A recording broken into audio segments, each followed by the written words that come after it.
안녕하세요. 월드클로즈업 이승원입니다. 오늘은 수천 년의 역사를 자랑하는 나라 이집트 얘기를 해볼까 합니다.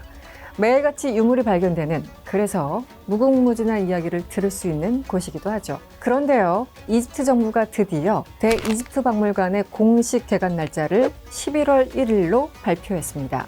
대이집트 박물관의 전시관은 세계 최대 규모라고 하는데요. 이 규모가 무려 약 50만 제곱미터로 축구장 12개가 들어갈 수 있는 크기라고 합니다. 사실 대이집트 박물관의 공식 개관은 여러 차례 미뤄진 바 있는데요. 이번엔 진짜일까요? 그래서 오늘은 누구보다 개관을 기다렸던 두 분을 모시고 박물관 이야기 그리고 관련 이슈들을 짚어보려고 합니다. 네, 두 분 환영합니다. 자기소개 먼저 부탁드릴까요?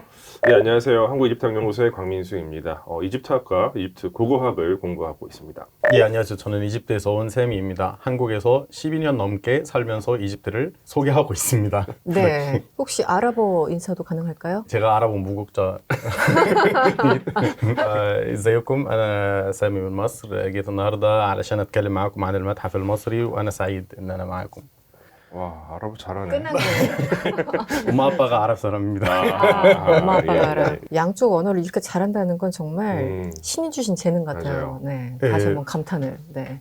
제가 원래 그 통번역하는 사람이다 보니까 예, 항상 이렇게 머릿속에서도 이렇게 언어를 바꾸면서 예, 사는 것 같아요. 꿈도 이제 한국어로 꿔요. 아, 그래요? 끝까지 한국어로 보면 이제 끝난 거죠. 아니, 오늘 약간 엉뚱할 수도 있는데 정말 네. 은근히 많은 분들이 기다리던 소식이 있었어요. 네. 최근에 이집트 박물관이 개관한다는 소식을 듣고 많은 네. 분들이 좀 관심을 갖고 있는데 계속 열겠다, 오픈하겠다라고 했는데 네. 얼마나 된 건가요? 일단 박물관은요 1990년대 후반부터 아이디어가 제한됐어요.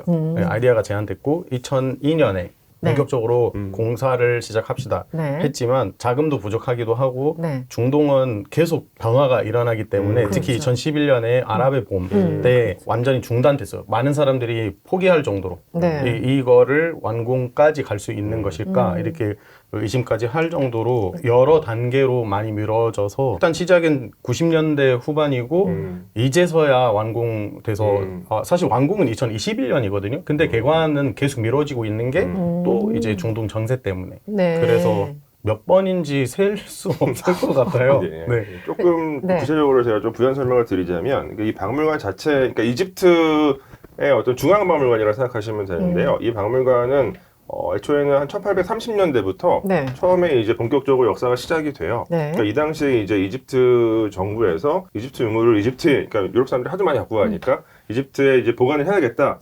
라고 이제 마음을 먹고 초반에는 일종의 뭐 박물관이라기보다 이렇게 전시관을 만듭니다. 네. 그러다가 1963년에 네. 그 카이로에 이제 블라크 지역이라고 있어요. 강변 지역인데 지금은 이제 정부청사랑 뭐 여러 이제 유명한 호텔들이 위치하고 있는 지역인데 거기다가 이제 실제로 박물관을 지어요. 그 박물관을 이제 블라크 박물관이라고 했습니다. 네. 그런데 여기가 1878년에 나일강이 이제 평소보다 훨씬 더 많이 홍수가 네. 났기 때문에 침수가 되고 굉장히 많은 유물들이 또 피해를 입어요. 그래서 그때부터 본격적으로 이 박물관을 또 새롭게 좀 이전을 해야겠다. 네. 더 큰 건물을 지어서 제대로 된 박물관. 네, 그렇게 해서 이제 계획이 시작이 되는데 여기에 덧붙여가지고 그러니까 사실 이집트는 지속적으로 발굴이 이루어지기 때문에 네. 유물의 숫자가 점점 더 늘어나요. 그럴 수밖에 없겠네요. 근데 특히 1881년에 그 이제 룩소르 네이르엘 바흐리에서 파라오들의 이제 미라가 집단적으로 발견이 됩니다. 근데 이 미라들을 보관하기 위해서는 조금 더 좋은 시설이 필요했고 이때부터 본격적으로 박물관을 새로 짓는 프로젝트가 시작이 돼서 이제 오늘날 그 카이로 진짜 중심부 타흐리르 광장에 있는 그러니까 원래 구박물관, 그러니까 이집트 박물관이 1902년에 이제 개관을 다시 하게 돼요. 그래서 네. 거기에 이제 모든 유물들이 옮겨지게 되는데 이 박물관이 1902년 당시에는 세계에서 제일 좋은 박물관 중에 하나였어요. 네. 근데 벌써 이제 120년 그러네요. 넘었죠. 그 당시 또 유럽에서 유행하던 그러니까 신고전주의 양식으로 건축 디자인이 되었었고 네. 그 당시에는 굉장히 잘 활용이 됐어요. 근데 말씀드린 것처럼 유물은 계속 늘어나요. 네. 그러니까 점점 더 유물이 늘어나고 네. 1980년대에 이르면 그 박물관 전체가 다 창고처럼 막 유물이 다 쌓여 있어가지고 들어가서 이동하는 게 불편할 정도가 되거든요. 너무 많아서 어디 둘지를 모르는 네, 상황. 그렇죠. 네. 그래서 그 당시부터 이제 박물관 새로 만들어야겠다 담론들이 형성이 됐고 구체적으로는 1992년에 이집트 네. 정부가 나름의 플랜을 발표를 해요. 박물관을 새로 짓겠다. 근데 이집트는 원래 이 문화유산과 관련된 사업을 자신들의 비용으로 잘 하지 않아요. 아, 그래요? 예, 왜냐하면 뭐 우리 하겠다라고 발표만 해도 우리가 도와줄게라고 지원하는 고대 이집트 문명에 관심이 많은 선진 국가들이 많이 있습니다. 유네스코나 선진국이나 맞아요. 뭐 예. 이런 단체들이. 그러니까 뭐 영국, 프랑스, 독일, 미국, 거기에 일본 뭐 이런 국가들이 일종의 컨소시엄을 구성해가지고 네. 박물관 이제 건설 작업이 본격적으로 시작이 되고 그래서 2002년에 신박물관 건축 관련된 공모전이 있었어요. 근데 이 공모전이 역대 있었던 건축 관련 공모전 중에서 제가 기억하기로는 두 번째인가로 규모가 컸었고 네. 1,500팀이 넘는 팀들이 이제 경쟁적으로 참여한 거죠. 1,500팀이 넘어요? 네, 1,557팀이 참여합니다. 와, 대단하다. 전 세계에서 정말 다 몰렸네요. 맞아요. 네. 뭐 제가 한국에서도 출품을 했었는지 모르겠지만 네. 그 아일랜드의 어떤 건축회사가 제안한 안이 채택이 돼가지고 그걸 토대로 건축이 이제 진행이 됩니다. 실제 건축은 2000년대 초반부터 시작이 됐는데 아까 선생님이 말씀하신 것처럼 그러니까 이집트의 어떤 내적인 정치적인 상황도 있고 또 이제 외적인 그 중동 정세의 그렇죠. 이제 변화도 있고 그렇다 보니까 제가 기억하기로 애초에 이 박물관이 개관하기로 예정되어 있었던 연도는 처음 기억하는 연도는 2008년이에요. 2008년. 예. 근데 네. 당연히 그거는 실현되지 않을 거라고 생각했었고 그 이후로도 2011년에도 뭐 하겠다고 했었는데 나라의 보험 일어나면서 완전히 이제 또 네. 상황이 바뀌었고 그러고 나서도 2000년대 2010년대 후반 하기로 했었는데 코로나도 있었고. 코로나도 있었고. 있었고 또 중동 정세가 그때 그러다가 굉장히 좀 불안정했었고요. 그래서 계속 미뤄지다가 네. 한 3, 4년 전부터는 네. 이집 정부가 연초가 되면 올 연말에 개관하겠다고 발표를 했어요. 계속 올해 연말, 올해 연말. 맞아요. 네. 보통 11월 달에 개관하겠다고 말을 했었는데 처음에는 4분기. 그냥 4분기, 애매하게. 맞아요. 예. 4분기 때 네. 개관하겠다. 근데 그때가 막상 되면 아무런 얘기가 없이 그냥 지나갑니다. 그래서 네.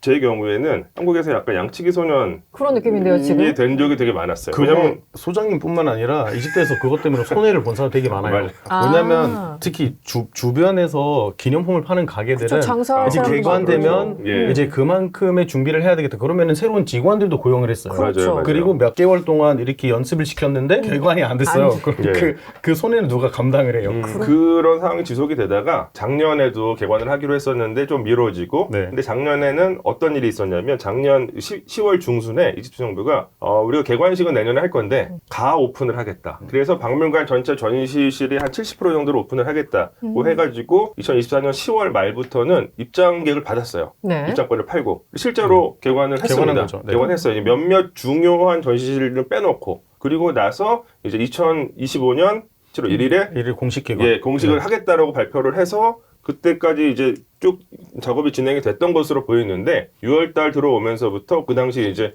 지금 뭐 이스라엘 팔레스타인 요 전쟁도 네. 있고 그때 이란 이스라엘 그 쌍방 공습 때문에 네네.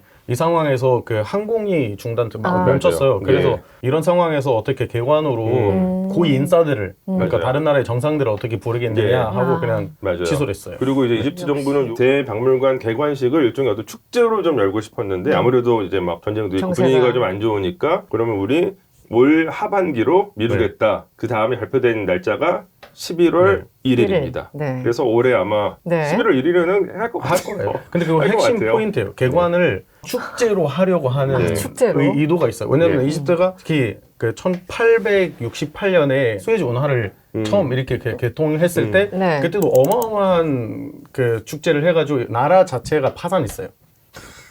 그 비용 때문에. 축제를 해서 뒤에 긍정적인 언어가 올 줄 알았더니 파산했어요? 그런 분위기로 네. 축제를 해가지고 그때 유럽 막 스위스, 프랑스 막 모든 정상들이 그냥 이집트를 방문해가지고 네. 그 날에 이렇게 참석을 했는데 비슷한 수준으로 이번에도 이 박물관 개관 행사를 축제를 이 수준으로 진행하려고 해서 네. 이미 우리 이집트 대통령이 지금 트럼프 네. 그 스페인 국왕 뭐 프랑스의 대통령 다 초대한 상황입니다. 아, 지금요? 이미 조돼 있어요. 네. 그래서 제가 봤을 때 더 이상 미뤄지지 않을 것 같고 이렇게 많은 사람들이 오게끔 하려고 하니까 최고의 상황에서 개관하려고 하는 것 같아요. 그러니까 정부 차원에서 엄청난 축제 분위기로 조성하려는. 그리고 더불어 이제 저는 이제 작년 연말부터 이집트 이 대박물관을 몇 차례 방문했었는데 과거에 그 앞을 지나갈 때면 뭐 인프라 같은 것들이 거의 갖춰져 있지 않아서 이거는 개관하기 힘들겠다는 생각이 들었었는데 네. 직접 가보니까 이제 네. 어느 정도 준비가 됐어요. 지하철역도 생겼어요. 이제 그래서 지하철. 이제 네. 할 것 같다 느낌이 듭니다. 지금요, 우리가 이집트 역사를 짚어본 게 아니고요. 예. 박물관이 어떻게 열리게 됐는지 역사를 지금 얘기하는데도 네. 10분이 넘어가고 있어요. 네. 이집트는 역사 얘기를 하면 안 돼요.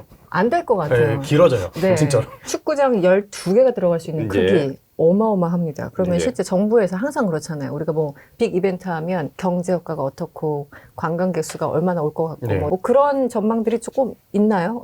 어떤가요? 근데 연 500만 방문자를 이렇게 계획하고 있고 이렇게 면적이 넓은 이유가 박물관만 지은 게 아니라 그 옆에다가 영화관도 있고 그 뭐 연구원도 있고 예. 다양한 시설들이 있기 때문에 좀 공원도 한두 개 아니에요. 예. 아. 어린이 공원도 있어요. 예. 컴플렉스를 만들어 그렇죠. 보는. 네. 그리고 맞아요. 더 나아가서 그 컴플렉스를 그 바로 인근에 그 기자 피라미드군이 있거든요. 뭐 이집트 가장 유명한 피라미드군이 있는데 그 두 장소를 연결하려고 하는 또 그런 계획도 갖고 있습니다. 이미 산책로를 디자인했고 지금 네. 공사 중이에요. 네. 그러니까 걸어서 갈 수도 있고 네. 전기차를 타서 예. 갈 수도 있는 그런 산책로가 있어요. 예. 굉장히 가깝게 지어놨네요. 일부러 이제 네. 그쪽에 관광객들 맞아요. 한꺼번에 이제 둘러볼 수 있도록 네. 해놓은 그 그런 공모전에서 그 아일랜드 회사 디자인이 이긴 것도 사실 그 피라미드를 맞아요. 이렇게 본 따서 이렇게 네네. 세모 모양으로 이렇게 예. 디자인을 했기 때문에 딱 어울리는 것 같다. 박물관과 피라미드. 더불어서 이 박물관의 위치 자체도 네. 그 기저에 있는 세 개의 피라미드의 꼭지점을 연결한 지점에 만들어졌어요. 그러니까 이제 모든 그 공간을 어떤 하나의 테마로 네. 연결하려고 하는 이집트 정부의 의지가 담겨져 있다고 볼 수 있죠. 그와 함께 피라미드 멋있겠다. 지역도 피라미드 군도 많이 개발됐어요. 이제 그동안 그 관광객들이 막 그 제기했던 불만들 예를 들어서 뭐 이렇게 뭐 호객행위라든지 아, 네. 아니면 뭐 냄새나는 낙타, 교통 편의가 안 좋다 이런 것들 많이 개선됐어요. 낙타는 어떻게 뭐 샤워를 시킵니까? 낙타는 깨끗한 낙타만 쓰고요. 낙타 그 다음에 쓰기로? 좀 거리 있는 곳에서 네. 대기를 시켰어요. 아, 이제는 피라미드 주변에서 전기 버스만 예. 돌아다니게 했습니다. 거기 또 기후를 생각해서. 맞습니다.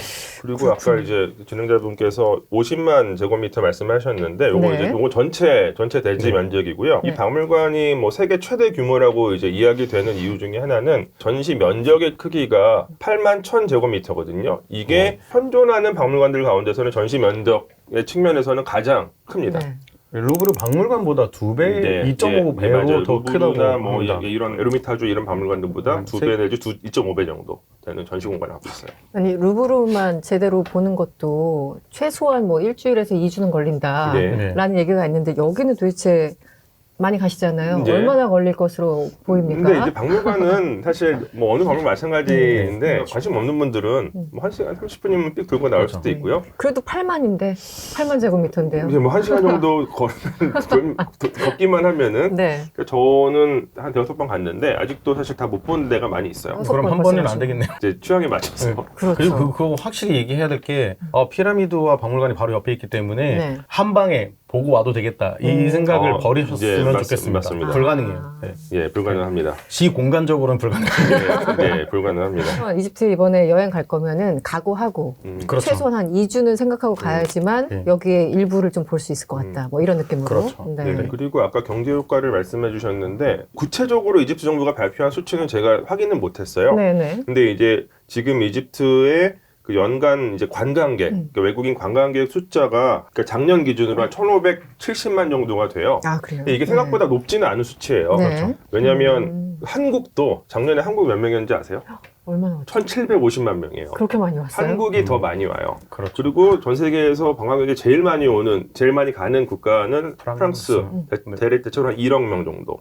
1억이요? 예. 네. 근데 이게 왜 이집트가 그러면은 한국보다도 관광객 숫자가 적냐? 네. 우리가 생각해야 되는 게 뭐 볼 게 없어서가 아니라 보통 관광객 숫자를 좌지우지하는 조건 가운데는 그 국가의 인접 국가들의 경제력이 또 영향을 끼치거든요. 아. 보통 우리 가까운 국가로 여행 가잖아요. 그렇죠, 그렇죠. 한국이 이렇게 많은 관광객들이 찾는 이유는 뭐 중국이나 일본 관광객, 동남아시아 관광객들이 많이 찾기 때문인데 이집트 주변을 생각해 보시면은 국경 맞대국이니까 리비아, 네. 뭐 수단, 그 나라들을 무시하는 건 아니지만 최근의 상황을 보면 내전도 있고 그렇죠. 그러다 보니 오히려 그 나라에서 오시는 분들은 어려워서 오시는 분들이 그렇구나. 힘들어서 오시는 분들이지 놀러 오시는 분들은 많이 없어요. 아마 경제력이 좀 더 올라가면 훨씬 그렇죠. 더 숫자가 늘어날 거고 근데 이집트 정부는 요 이제 박물관 개관이랑 이제 맞춰가지고 올해 2025년 관광객 숫자의 목표를 1,800만 명으로 잡고 있고요. 네. 그러니까 이게 작년보다는 14% 정도 증가한 수치고 네. 그 다음에 2030년까지 한 3천만 명 정도 외국인 관광을 유치할 계획을 갖고 있습니다. 네. 그래야죠, 사실. 지금 1,590만 명 정도에서 3천만 명까지. 네. 네. 아까 말씀하셨는데 사실은 우리 이제 박물관 만들겠어요 발표를 했을 때 돈은 여기저기서 관심 있는 맞아요. 분들, 전문가들 또 뭐 예. 각종 펀드도 있을 것 같고 예. 여기저기서 투자를 받았을 것 같은데 혹시 그 규모 같은 것도 알려졌나요? 규모는 이제 알려진 바에 따르면 네. 한 그 10억 달러. 정확히 예, 예. 제가 이집트 정부 홈페이지를 확인했는데 네. 12억 정확하게 12억 달러 아, 이 이렇게 박물관 나왔습니다. 만드는데. 1조 5천억이 넘는 규모죠. 원화로 네. 따지면. 그리고 그렇군요. 이미 쓴 돈이에요. 이 돈 가운데서 알려진 바에 따르면 통계가 여러 개인데 네. 어떤 통계는 3억 달러로 어떤 통계는 뭐 5억 달러, 6억 달러까지 얘기하는데 일본이 부담한 비용이 그 정도 된다고 알려지고 있습니다. 가장 많이? 그렇죠. 인가요? 압도적으로 많이. 왜 약간 이렇게 한국 일본에서- 방송서 이런 얘기를 하는 건 좀 그렇지만 네. 일본이 예전부터 고대 이집트 그 문명에 관심을 좀 가져왔고 그리고 많이 지원도 해봤고 옛날에 70년대 때 그 피라미드를 재건하겠다는 그 프로젝트도 일본이 추진했고 스핑크스 앞에서 찍힌 사무라이 사진도 있습니다. 1800년대 그 정도로 오래된 맞아요. 그런 그 협력입니다. 그러니까 이제 고대 사무라이까지? 이집트를 연구하는 이집트학이라는 이 학문의 분과가 원래는 이제 서구권 국가들에서 주로 발전을 했어요. 뭐 당연한 일이지만 네, 그런데 유일하게 서구권과가 아닌 국가가 일본. 일본이. 그러니까 일본 팀은 이집트 가서 발굴한 지 뭐 한 60년, 70년 됐고 네. 벌써 그렇다 보니까 이 박물관에도 엄청나게 많은 비용을 투자했고 네. 이 박물관에 직접 가시면 일본이 투자한 이 비용이 명패값이라고도 볼 수 아. 있는데 영어로 쓰여져 있고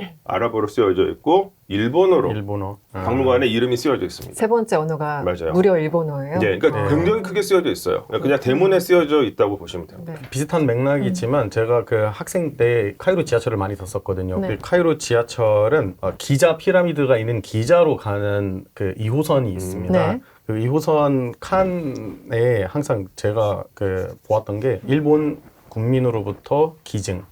되었다. 그러니까 그 기자 피라미드로 가는 지하철도 이렇게 뭐 다는 아니지만 일부는 일본이 기증해 준 걸로 제가 기억이 납니다. 근데 최근에 또 이거 관련해서 한 가지 그래도 한국인으로서 나름 뿌듯한다고도 할 수 있는 소식은 어떤 게 있죠? 지금 현재 그 카이로 지하철에서 돌아다니는 그 전동차들 네. 중에 한 절반 정도가 한국 산이에요? 로템, 아, 현대 로템이요? 로템에서 만든 그 이제 차량들이 다니고 있습니다.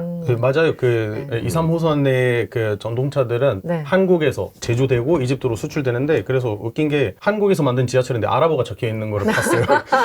한국 그 뉴스에서 친근감이 좀 느꼈습니다. 네. 여러분들 이집트 가시면 꼭 2, 3호선 네. 타보시기 바랍니다. 갑자기 애국심이 뿜뿜. 네. 아니 그런데 재밌는 게 저만 모르고 있었던 걸까요? 일본이 왜 이렇게까지 이집트 문명에 네. 이렇게까지 관심을 보였던 걸까요? 근데 일본은 이집트만이 아니라 5만 군데 다 관심이 많아요. 하긴 워낙 또 돈도 많고 그런데 예, 제 생각이지만 그 제국을 한 번이라도 경영을 했었기 때문에 그때 어떤 그 관성이 남겨져 있는 것 같아요. 그러니까 제국이라고 하는 것은 다양한 문화권을 하나의 정치 권력으로 통제하는 그 정치체니까 네. 일본은 그래서 이집트만이 아니라 일본인들은 유학도 잘 안 가는데 네. 그런데 이집트학을 일본 내에서도 전공을 할 수가 있어요. 근데 이집트학만이 아니라 고대 문명 중에서 네.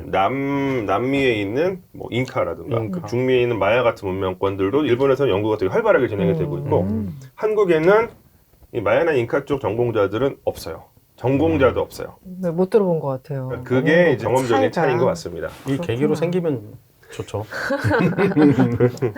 아니 공식 개관도 하기 전에 몇 번 가보셨고 네. 소장님 거기는 유물들 이게 살 수가 있는 건지 모르겠는데 몇 점이나 전시될 예정인지 예. 또 어떤 카테고리로 나눠져 있을지 시기별로 해도 이거는 엄청나다 예. 싶은데 또 지금도 파면 나오는 거잖아요 유물이 그렇죠. 예. 얼마나 많은 게 전시될까요? 그러니까 지금 공식적인 통계는 아직 안 나오고 있는데 통계 네. 자료가 다 다른데 대략적으로 한 10만 점에서 12만 점 정도의 유물이 이제 소장될 것으로 이 박물관에 이렇게 생각이 되고요. 네. 그리고 이제 나머지는 지금 이제 원래 사용되고 있었던 구박물관도 여전히 계속해서 박물관으로 사용이 될 거고 네. 또 일부는 지금 이미 그 국립 이집트 문명 박물관으로 옮겨진 상태예요. 그래서 이 카이로에서 뭐 한 거의 30만 정도에 이르는 고대 이집트 유물들을 보실 수가 있습니다. 근데 이제 이 대박물관 같은 경우는 일반 전시실은 총 12개의 관으로 구성이 되어 있어요. 네. 그러니까 이집트 유물이 많은 박물관들은 꽤 많이 있죠. 유럽의 뭐 브리티시 뮤지엄이나 뭐 루브르나 네. 뭐 독일의 베를린 노이에 무세움이나 이런 곳들도 이집트 유물을 많이 갖고 있지만 이 박물관들은 대체로 그 이집트 유물로 이야기할 수 있는 주제가 그래도 한정돼 있어요. 근데 이 대박물관은 모든 주제를 다 얘기할 수가 있고 그러다 보니까 모든 시대를 모든 주제에 걸쳐가지고 전시실을 나누고 있습니다. 그래서 크게 이제 4개의 시대로 선왕조, 초기왕조 시대부터 토텔레마이오스, 로마 시대까지 4개의 시대로 구분이 되어 있고 네. 이 4개의 시대를 또 3개의 주제로 나눠요. 그러니까 사회, 그래서 그 다음에 이제 왕권, 파라오, 그리고 이제 어떤 종교적인 신념, 신들 이렇게 3개의 주제로 나누고 4개의 시대로 나눠서 총 12개의 전시실로 12개구나. 구성이 되어 있고 그러니까 네. 모든 걸 다 볼 수 있어요. 그러니까 관람을 하실 때 만약에 나는 이 주제, 이 시대에 관심이 많다. 그러면은 그 전시실에 가서 거기만 보셔도 충분하다고 저는 생각이 되고요. 근데 이 일반 전시실 말고 아직 공개하고 있지 않은 특별 전시실이 또 2곳이 있을 예정입니다. 특별 전시실은 뭐예요? 어떤 거죠? 하나는 투탕카멘 그 무덤에서 출토된 유물을 전시하는 공간인데 투탕카멘 무덤은 1922년에 도굴되지 않은 상태로 발굴이 됐어요. 거의 5,400점 정도 되는 유물이 출토가 됐는데 거의 대부분은 한 번도 대중에 공개된 적이 없어요. 이번이 그래요? 처음이에요. 이번이 처음이라고요? 그러니까 일부 뭐 황금 마스크나 중요 유물들은 원래 네. 구박물관에서도 특별 전시실로 네. 이제 전시를 했었지만 그 나머지는 모든 그냥 유물을 다 전시할 수 있는 공간은 없었습니다. 근데 이 대박물관이 정말 특별해질 이유는 그 모든 5,300점, 5,400점 되는 유물을 한 자리에 한꺼번에 다 전시를 하겠다. 이런 계획을 갖고 있어요. 멋지다. 2, 3주 전에 옮겼거든요. 구 박물관에서 그 대박물관으로. 네네. 그래서 지금 구 박물관이라는 그 신조어가 그 생겼잖아요. 예. 근데 그 박물관은 120년 넘게 예. 이집트인들에게 유일한 맞아요. 이집트 중앙 박물관이었는데 맞아요. 네. 이제 구 박물관이 되니까 되게 사람들이 안타까워하기도 하고 좀 그게 슬픈데요? 의문을 던지기도 해요. 예. 그럼 이 박물관 어떻게 할 거냐? 사실 예. 이 박물관은 건물 자체가 역사잖아요. 유물로 맞아요. 등록됐어요. 예. 이미 100년이 예. 지났으니까 예. 그래서 그 저장고로 쓸 것이냐, 그러네. 보관 그 용으로 쓸 거 아니 우리가 개발을 해서 이 박물관도 나름 자기의 명성을 유지할 수 있게 그럼요. 하겠다고 정부에서 발표했습니다. 아직 네. 시작을 안 했지만. 그러니까 정부에서 처음 발표한 안은 이게 어떻게 구체적으로 실현될지 저는 잘 모르겠지만 일단 좀 커다란 석재 유물들은 원래 구박물관에서 그대로 전시하는 거를 이제 그렇게 하겠다라고 처음에 이야기는 했어요. 근데 이제 그건 좀 지켜봐야 할 것 같고요. 네. 아까 말씀드렸다시피 투탕카멘 전시실이 있고 또 하나 특별 전시실이 아직 공개되고 있지 않은데 태양의 배 전시실이 아마 공개될 예정입니다. 쿠푸 파라오 쿠프의 태양의 배 전시실. 태양 예배. 요거는 네. 뭐냐면 대피라미드 남면에서 그 20세기 중반에 배가 한 척이 발견이 돼요. 네. 길이가 44m에 이른 엄청나게 거대한 선박이었는데 네. 요거를 10년 넘게 복원 작업을 해가지고 원래는 그 피라미드 남면에다가 태양의 배 박물관을 따로 만들어서 네. 전시를 했었습니다. 네.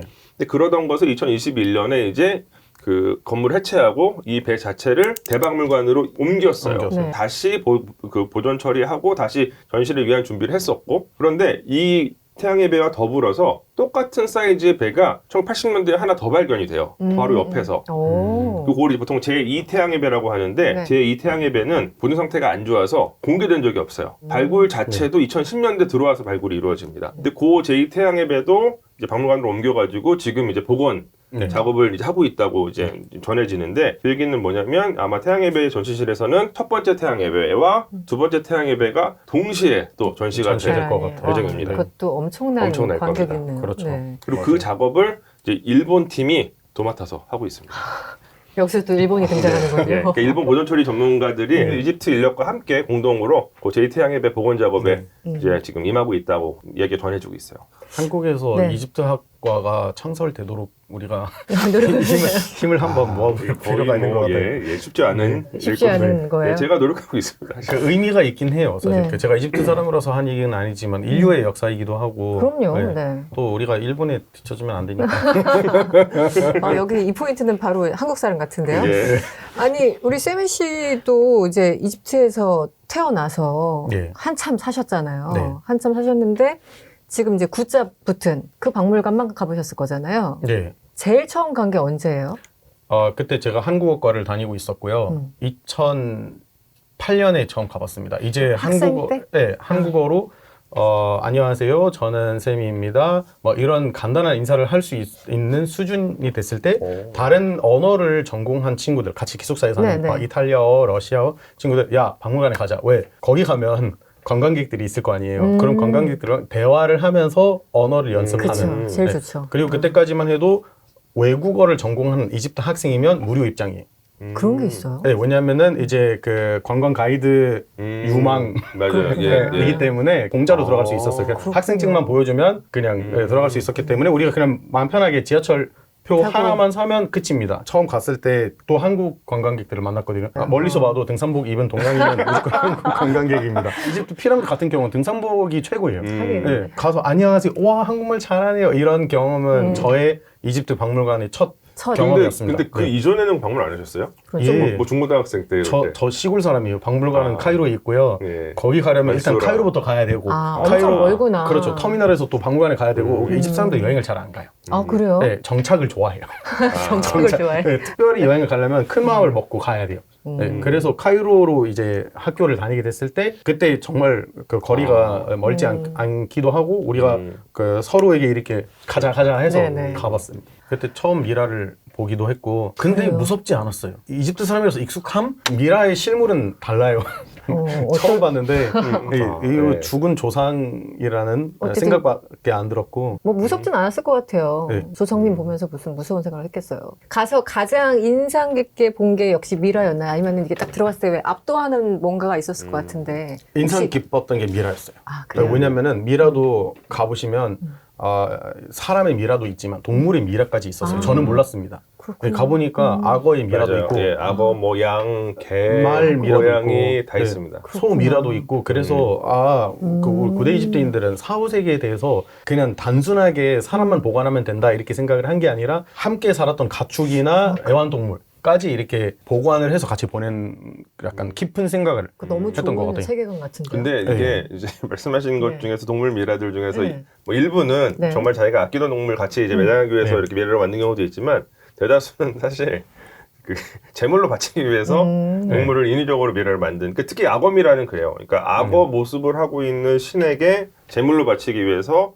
악어 미라를 바치는 그런 아. 경우들이 많이 있었습니다. 그런 맥락이 있었군요. 그리고 네. 이제 지금 네. 말씀하신 그 이제 왕들 파라오들의 미라는 그러니까 원래 2021년까지는 구박물관에서 네, 특별 전시실에서 보관을 하고 이제 방문을 할 수 있었는데 그게 이제 지금은 또 새로운 2021년에 개관한 국립 이집트 문명박물관으로 이전이 된 네. 상태예요. 아, 또 다른 박물관으로? 네, 그래서 지금 카이로에는 고대 이집트 유물을 보시기 위해서는 세 곳의 박물관을 다 방문하셔야 돼요. 그렇군요. 구박물관, 대박물관, 국립 이집트 문명박물관. 네. 그것은 고대 이집트 문명을 체험하고 싶은 분들에게 추천할 수 있고요. 네. 고대 문명 이후 네. 예를 들어서 그렇죠. 기독교 박물관도 있고 맞아요. 이슬람 박물관도 예, 있고 아. 다 있습니다. 한만에 진짜 엄청 많습니다. 그리고 이집트는 고대 문명 이후에도 사실 역사가 엄청 풍부하기 때문에 다른 테마를 잡으시면 다른 박물관 네. 방문하시는 걸 추천을 드리죠. 지금 얘기만 들어도 너무 압도적이어서 가게 겁나는 느낌? 뭐라고 할까?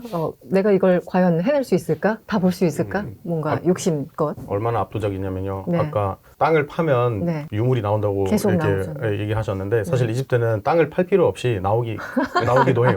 예. 땅을 팔 필요도 네, 없어요. 그 흔한 일이에요. 남부 지방에서 네. 집 마루가 무너졌다. 싱크홀이라고 해야 되나? 발생했다. 이거는 바로 고대 이집트 무덤에 상층부를 형성하고 있었군요. 무너져서 이제 유물이 나온 거예요. 이집트 대단하다. 정부가 이제 요즘에 이게 아까도 제가 말씀드린 것처럼 이제 관광객 유치를 더 늘리기 위해서 노력을 한다고 말씀을 드렸는데 네. 그 일환으로 대박물관의 개관도 있지만 네. 또 요즘에 이집트 정부는 이 고고학 발굴 소식을 굉장히 적극적으로 홍보를 해요. 그래요? 그래서 네. 정말 지금 뭐 한 달도 안 돼요. 몇 주 사이에 발표된 엄청난 고고학적인 발굴 소식들이 있는데 카노푸스 칙령이라고 이렇게요. 그 세계의 언어로 쓴 비석이 하나 이제 기원전 238년에 쓰여진 비문이 최근에 네. 또 발굴돼서 네. 공개가 되었고 또 뭐 토니스 헤라클레이온 그 해상에서 유물을 알렉산드리아. 인양한 네. 그것도 발표가 되었고 시나이 반도에서 구리를 재련하던 그 재련 시설이 또 발굴됐다는 소식이 또 근데 이게 뭐 오래된 게 아니라 지금 한 달도 안 되고 한 2, 3주 사이에 다 발표된 내용들이에요. 근데 이런 소식들이 전해지면 이게 네. 이제 언론을 통해서 세계적으로 보도가 되고 그걸 본 사람들 중에서 몇몇은 지금 이제 진행자분께서도 약간 이집트 여행을 머릿속에 떠올리시는 네. 것처럼 막 뭔가 마음 먹고 가야 될 것 같은. 그렇게 이제 사람들을 유치할 수 있는 전략이 되는 거죠. 티저로 그 공개하는 그런 그 우리 정부의 전략인 것 같아요. 네. 아니 예전에는 뭔가 도굴 우려 이런 것들 때문에 약간 맞아요. 쉬쉬하지 않았을까 맞아요. 싶은데. 예전에는 발굴 성과 발표 자체를 네. 굉장히 미루고 그렇게 막 대대적으로 공개적으로 잘 하지 않았어요. 네. 말씀하신 것처럼 도굴 우려가 있기 때문이고 또 가구를 통해서 얻게 된 지식 정보의 독점성을 강화하기 위해서 네. 그런 식으로 그 전략을 취했었는데 최근 몇 년 사이 이집트 정부는 굉장히 적극적으로 한 거랍니다. 아, 그렇군요. 뭐 하나 있으면은 막 그 카이로에 있는 그 외신 기자를 다 모아가지고 뭐 이렇게 언론 브리핑 엄청 크게 하고 이런 상황들이 되게 많이 나타나고 있어요. 관광 산업에 상당한 영향이 그렇죠. 있겠네요. 한국도 있는 걸로 알고 있는데 관광 경찰이라는 경찰이 따로 있습니다. 아, 그래요? 네, 그렇기 때문에 이제 더 이상 도굴에 대한 그런 그 뭐 우려가 사라진 것 같고 맞아요. 예. 네, 도굴에 대한 그 처벌도 워낙 그 엄하기 때문에 그 사람들이 생각도 못 합니다. 아, 도굴 처벌은 어느 정도인가요? 제가 2년, 2, 3년 전에 그 방송 때문에 제가 이집트 법을 검색한 적이 있습니다. 네네. 그 이집트 법에 의하면은 이제 도굴 목적으로 땅을 팠다. 땅을 파는 행위까지는 6년 징역형이고 땅을 파는데 뭔가 나오지 않았다. 그럼 그대로 6년. 네. 그러니까 뭔가 나왔다. 24년. 이집트에서 24년이 무기형이에요. 그러니까 무기형으로라고 불러요. 24년. 네. 그러면 그냥 남은 인생을 그냥 감옥에서 살게 되는 거예요. 그러니까 땅도 파지 마 이거네. 그렇죠. 그쵸. 땅이 파였다. 아까 말씀드렸듯이 뭐 이렇게 나 그냥 잘 지내고 있는데 우리 집이 무너졌다. 그러면은 유물이 나왔다. 이거는 증명을 해야 돼요. 내가 일부러 판 건 아니다. 근데 아직까지도 파는 사람들이 있어요. 근데 계속 발견되고 단속되고 그것도 이집트 그 경찰청에서 사진과 함께 공개를 합니다. SNS 계정에서도 공개를 하고 홈페이지에도 공개를 해요. 아니 진짜 사람 심리가 우리 집 그냥 땅 파면 뭐라도 나올 것 같고 어디다 팔면은 엄청나게 비싸게 팔 수 있을 것 같은데 이거 참 어려울 것 같아요. 근데 네. 답답한 게 뭔지 아세요? 뭐예요? 비싸게도 안 팔아요. 비싸게도 안 팔아요? 그냥 그 본인에게 필요했던 돈만큼만 맞아요. 물어보고 그냥 줘요. 그러니까 최근에 도굴은 아닌데 네. 이 문화재 도난 사건이 하나 있었거든요. 도난 사건? 진짜 최근에 그 나온 얘기인데 9월 네. 16일 날 이집트 정부에서 그러니까 원래 지금 이제 로마에서 특별전이 지금 계획이 되고 있어요. 네. 그래서 로마로 유물 이전 작업을 하기 위해서 유물을 관리하던 그 과정 중에 아메노무페라고 하는 21왕조 시대 파라오의 무덤에 출토된 황금 팔찌 하나가 없어졌다라고 이집트 관계 당국이 발표를 합니다. 9월 네. 16일 날 발표를 해서 17일부터 이제 외신에서 쫙 깔리는데 그리고 나서 하루 있다가 범인이 체포가 돼요. 하루 만에? 예, 하루 네. 만에 체포가 됩니다. 범인이 누구게요? 누군가요? 보전 전문가예요. 예. 그러니까 거기서 직원이에요. 그거를 근데 그게 진짜 안타까운 게 범인은 잡았지만 그 유물을 이미 넘겨서 이미 그게 금팔찌잖아요. 금을 이미 녹인 상태다. 그걸 왜 녹여요? 라고 근데 이집트 사람들이 마음이 찢어지는 게 하나 있어요. 일단 범인은 잡았어요. 네. 그리고 이미 녹여졌다는 사실을 우리가 알게 됐습니다. 와. 문제는 그 발찌를 자르는 장면이 영상에 그대로 남아 있습니다. 그 CCTV로 남았거든요. 근데 진짜. 그것도 공개됐어요. 말도 이집트 안 경찰청에서 공개했는데 그 네. 기술자가 발찌에서 그 보석을 떼는 맞아요. 장면과 가위로 자른 장면이 그대로 영상으로 네. 우리가 봤어요. 그러니까 이 팔찌가 정말 어이없을 정도로 낮은 가격에 팔렸습니다. 아니 다루는 사람이 이게 유물이라는 건 누구나 아는 거잖아요. 다 알아요. 그러니까 다 알고 뭐 있었어요. 그 급전이 필요했을 수도 있고 그 범죄자의 개인적인 뭐 상황은 알 수 없겠지만 근데 얼마에 팔렸냐? 얼마? 한 500, 한 2, 30만 원에 팔렸습니다. 예. 이 사람이 진짜 한 500억은 받아야 되는 거 아니에요? 뭐 500억은 아니어도 한 5억 정도는 받을 수 있지 네. 않았을까. 그 정도로 이제 값어치가, 왜냐하면 이 유물도 그 이집트에서 도굴되지 않은 상태로 이제 발견된 왕묘가 두 곳이 있어요. 하나가 투탕카멘 무덤, 네, 하나가 네. 이제 푸세네스 1세의 무덤인데 네. 이 푸세네스 1세의 무덤에서 이 푸세네스 1세의 아들인 아멘호펩와 함께 출토된 도굴되지 않은 상태로 발견된 유물이에요. 고고학적인 값어치 굉장히 높은 유물인데 그렇게 사라지게 됐다니 매우 안타깝습니다. 아니 그렇죠. 땅만 파도 6년형인 나라에서 어떻게 그 사람은 그걸 훔칠 생각을 했을까요? 왜냐면은 본인이 그 안에서 일하는 사람이다 보니 보안의 상태를 잘 알고 있어요. 보이지 않을 것을 알고 있었습니다. 그래서 슬쩍 이렇게 가방에 놓고 나왔을 때 아무도 못 봤어요. 네, 아무도 모를 거다. 네, 이렇게 생각을 했지만 금방 잡혔습니다. 자수했어요? 아니요. 자수한 것도 아니에요. 경찰이 수사해서 잡았어요. 대단하네요. 네. 이런 사건들을 보면서 이제 어떤 한국분들께서 그 이집트가 왜 이렇게 문화재 관리의 어떤 취약성을 드러내고 있냐라고 말씀하실지 모르겠는데 사실 그렇지는 않거든요.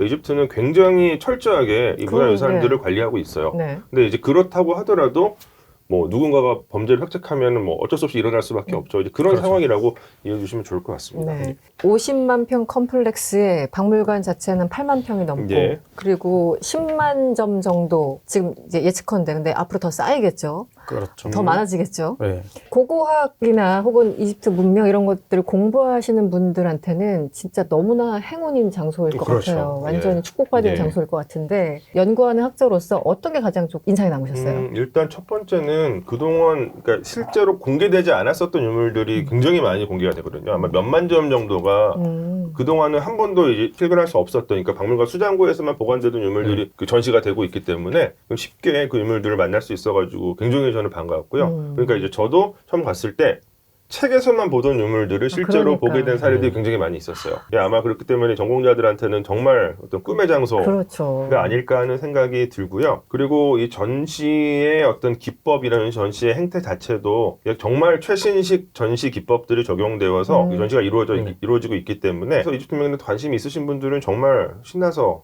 관람하실 수 있을 거라는 생각이 드네요. 관심이 없어도 가면 그냥 반해버릴 것 같아요. 그렇죠. 예. 그러니까 박물관의 건물 자체도 네. 물론 호불호는 있을 수 있겠지만 굉장히 그냥 멋있게 이렇게 들어가면은 중정이 있고 엄청나게 이제 스케일이 압도하는 규모의 건축물이 이제 우리를 맞이하기 때문에 그렇게 이제 경험하실 수가 있고요. 그리고 이제 박물관에 이제 전시실이 아니더라도 네. 부대 시설도 상당히 잘 갖춰져 있어서 제가 이제 박물관을 방문했을 때 느낀 점은 무엇이냐면 그 이집트의 젊은이들 있잖아요. 네. 세민님께서도 20대 때 방문을 처음 하셨다고 하지만 굉장히 약간 이집트에서 좀 세련된 젊은이들이 네. 그냥 놀러 오는 경우들이 많은 것 같았어요. 데이트 장소? 그러니까 막 사진 찍고 네. 인증샷, 뭐 인스타 인증샷 이런 거 찍으려고 이거 오시는 경우들 되게 요즘 많은 것 같았어요. 대박물관 그 비로그가 너무 많아요. 아, 그래요? 네, 너무 많이 올라와 있어요. 여기 가보면 어느 쪽에서 어떤 재미있는 유물이 있는지 다 자세하게 설명을 하는 거예요. 슬픈 현실이긴 한데 네. 이집트 사람들이 젊은 이집트 사람들이 고대 역사에 대한 관심이 많이 없었고 지식도 많이 없었어요. 근데 최근 들어서 국가가 우리 정체성부터 되찾자 네. 이런 그 프로젝트를 시작했어요. 국가적인 사업이에요. 아, 그래요? 네, 그래서 초등학교부터 상용 문자, 교육 수업도 추가됐고 상형 문자까지? 네, 상용 문자를 배우기 시작했어요.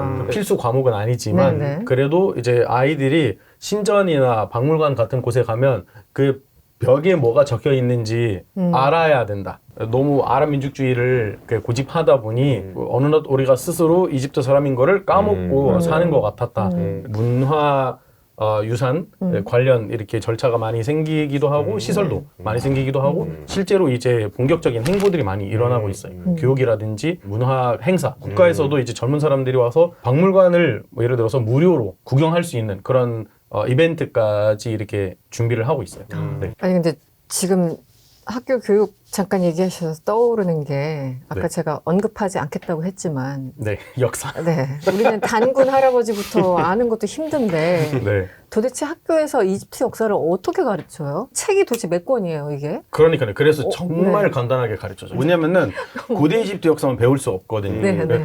지금 사실 그 정치권에서는 고대 이집트 역사보다는 네. 현대 이집트 역사가 더 중요해요. 아무래도 네. 그렇죠. 네, 네. 그래서 고대 이집트 역사는 배우긴 배워요. 역사라는 과목을 처음 접했을 때 저는 초등학교 4학년이었는데 그때 고대 이집트 역사를 배웠습니다. 네. 근데 고대 이집트 사람들이 농사를 어떻게 지었는지 주로 뭐 먹고 살았는지 이 정도. 나일강에서 뭐가 났고 뭐 이런 그렇죠. 정도? 네, 이제 중학교 때 들어가면 네. 어떤 전쟁들이 있었는지, 뭐 람세스 2세 어떤 뭐 업적을 남겼는지, 그 투탕카멘 어떤 존재였는지, 뭐 이런 내용으로. 그 다음에 이게 고등학교 때 들어갔을 때 고대 이집트 역사가 없어요. 뭐냐면 자세하게 공부를 해야 되기 때문에 고대 이집트 역사를 배울 공간이 없습니다. 근데 이제 많이 개선되고 있어요. 오히려 뭐 오스만 투르크 제국 침략 시대라든지 막 500년이나 700년은 그냥 불필요하게 공부하는 것 같다. 차라리 그 자리에 고대 이집트 역사를 넣는 게 낫다. 그래서 고대 이집트 역사가 지금 고등학교 때도 수업 시간에 나오고 있어요. 교과서에 나오고 있어요. 과거에 없던 프로그램들이 더 생기는 상황이네요. 네. 고대 이집트 역사 관련해서. 맞아요. 그리고 이집트 학생들에게 역사라는 과목은 물리학이나 화학이나 생물학만큼이나 어려운 과목이에요. 그럴 것 같아요. 네, 죽느냐 사느냐.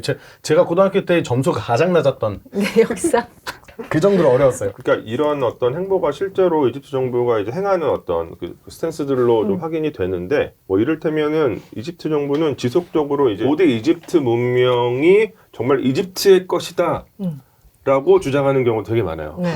이제 2023년에 넷플릭스에서 이제 공개됐었던 네. 그 퀸 클레오파트라에서 클레오파트라를 흑인으로 묘사하고 있었거든요. 이집트 정부가 정말 대노했었어요. 왜 흑인으로 그거는 이제 아마 그 배경적으로 보면 미국에서 20세기 중반부터 시작된 흑인 네. 인권운동 아. 과정에서 형성된 범아프리카주의라고 하는 대안적 역사관이 있어요. 그러니까 네. 흑인들이 중심이 되는 어떤 세계 역사 관점을 아주 강하게 집어넣은 투영해서 만든 예, 거예요. 그런 작품이었기 때문에 이집트는 굉장히 강하게 반발했었고, 예, 그러니까 아프로센트리즘에 이제까지 문제 제기를 했었고, 그래서 한 가지 또 사례가 2023년에 비슷한 시기에 네. 그 네덜란드 국립국악박물관에서 특별전이 있었어요. 특별전. 제목이 케메트 힙합 재즈 소울 앤드 펑크. 였어요. 케메트는 고대 이집트의 고대 이름이거든요. 근데 여기서 이야기하는 힙합이나 재즈, 소울 같은 것은 흑인들의 음악이죠. 네네. 이 박물관 측에서는 무엇인가 고대 이집트 문명을 근현대 흑인 문화와 연결 지으려고 시도를 했었는데 구체적으로 따져보면은 사실 영향이 전혀 없는 건 아니에요. 근데 이제 과도하게 너무 이제 대놓고서 연결을 하려고 했다. 네. 그래서 이집트 정부가 어떤 결정을 내리냐면 이집트 내에서 행해지고 있었던 그 네덜란드 국립국악박물관의 발굴 작업을 중지시키고 그랬어요. 네덜란드 학자들을 다 내보냈어요. 굉장히 강력한 조치네요. 강력하게 조치를 취했습니다.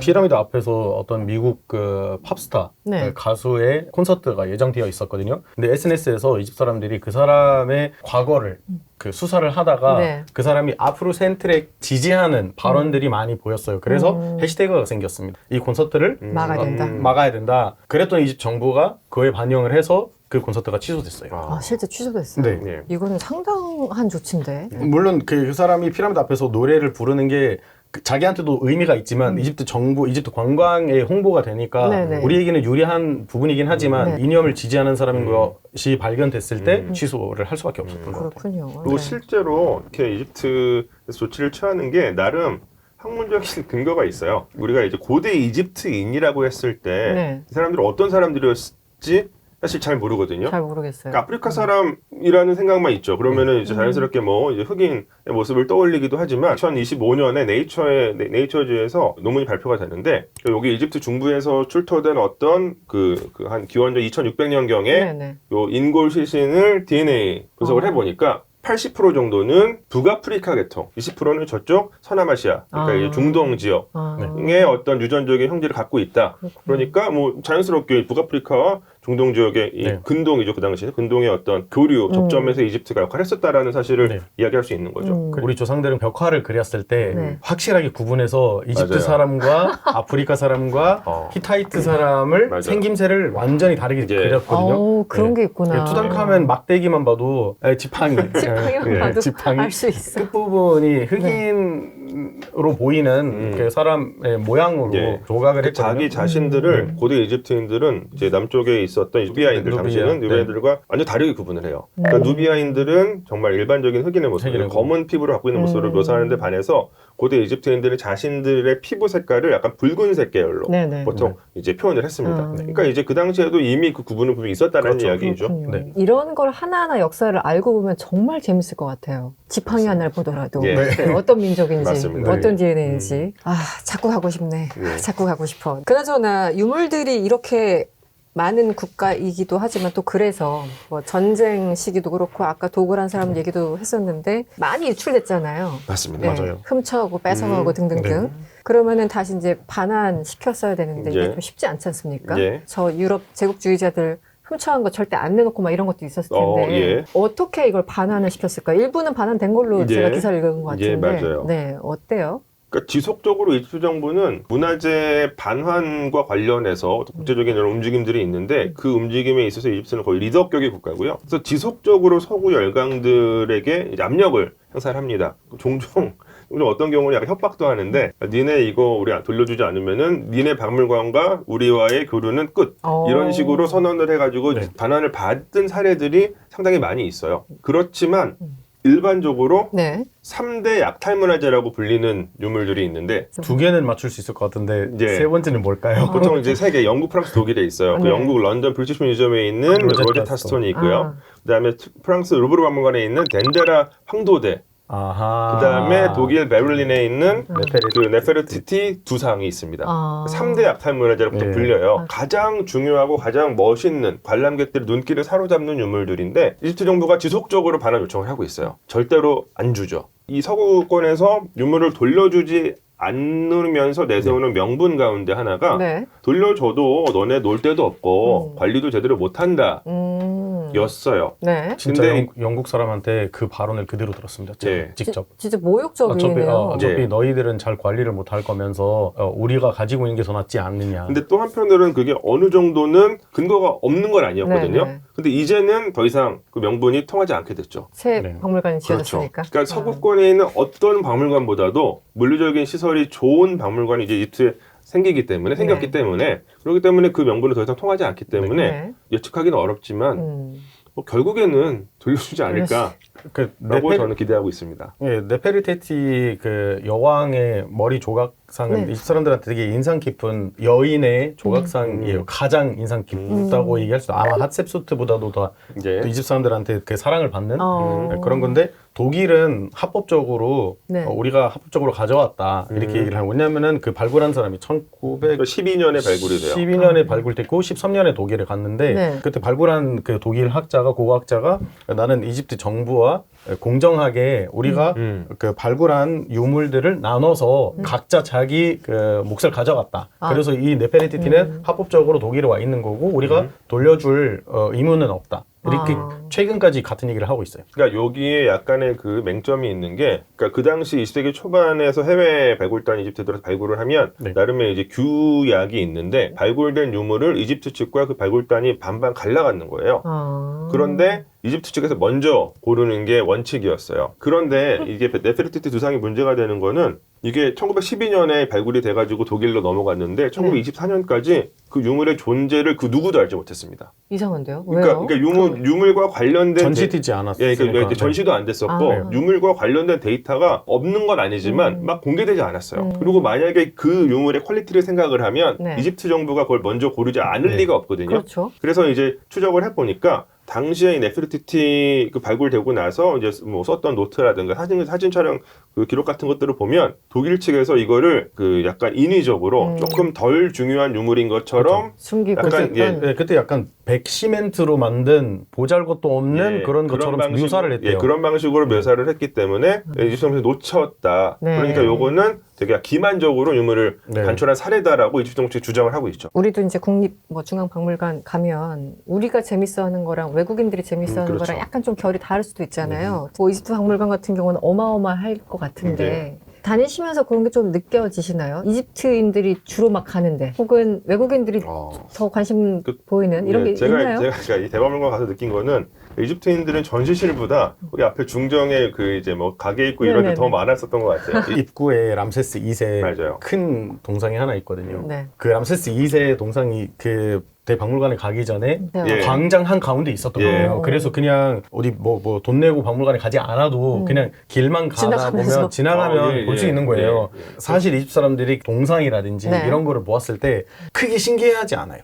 주변에 늘 있으니까. 그렇죠. 예. 근데 이제 말씀하셔서 조금만 제가 덧붙이자면 그 말씀하신 이 람세스 2세 지금 대박물관 네. 중정에 서 있는 높이가 12m 정도 되는데 네. 요거는 원래 1820년에 이제 멤피스에서 발굴이 되는데 1955년에 그 람세스 광장이라고 그 일종의 이제 서울역 앞 광장이에요. 네. 서울로 치면. 그때부터 람세스 광장이 됐어요. 원래 맞아요. 이름이 예, 달랐어요. 맞아요. 예, 그거를 네. 거기 세우면서 람세스 광장이 돼서 거의 2006년까지 50년 동안 있었어요. 2006년에 기자지역으로 옮겨졌고 기자지역에 좀 있다가 2018년에 이제 박물관 경내로 옮겨지는데 2006년에 이제 그 지역을 떠나서 옮겨질 때 그 주변에 있었던 이집트 시민들이 다들 굉장히 눈물을 흘리면서 그러네요. 슬퍼했다고 합니다. 그러니까 슬퍼했겠네요. 맨날 보던 우리 그렇죠. 우리 조상, 우리 할아버지인데 그게 떠나간다고 하니까 너무 허전했을 예. 것 같아요. 이제 람세스 광장에 가는데 람세스가 없다. 없어요. 근데 신기한 게 지금까지도 람세스 광장이에요. 예. 아마 앞으로 변경되지 않을 것 예. 같아요. 그 이름이 계속 남아있을 것 같아요. 예. 네. 아, 그렇구나.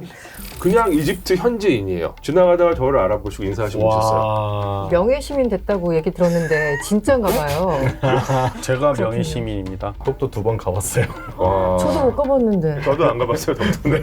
외쳤습니다. 독도는 우리의 땅.